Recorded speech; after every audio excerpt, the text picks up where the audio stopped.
পদ থেকে সরে দাঁড়াচ্ছেন উপদেষ্টা নাহিদ আসিফ।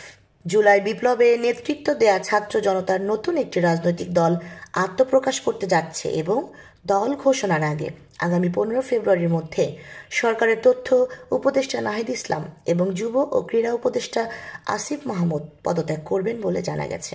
এছাড়া এবছর জুনে সরকারের আরেক উপদেষ্টা মাহফুজ আলমও পদত্যাগ করতে পারেন।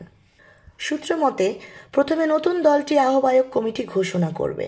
কমিটিতে আহ্বায়ক কে হবেন তা জানা না গেলেও সদস্য সচিব হতে যাচ্ছেন নাহিদ ইসলাম। এছাড়া ছাত্রদের নতুন দলের গঠনতন্ত্র তৈরির কাজও চলছে। এদিকে বিএনপি মহাসচিব মির্জা ফখরুল ইসলাম আলমগীর সম্প্রতি মন্তব্য করেছেন যে ছাত্রদের প্রতিনিধি সরকারে রেখে তাদের নেতৃত্বে রাজনৈতিক দল গঠন করলে তা মেনে নেওয়া হবে না। এরপর নাহিদ ইসলাম গণমাধ্যমে বলেছেন, তিনি যদি রাজনৈতিক দলে যোগ দেন তবে সরকারের সাথে সম্পর্ক ছিন্ন করবেন। এই নিয়ে দেশের রাজনৈতিক অঙ্গন সরগরম হয়ে ওঠে।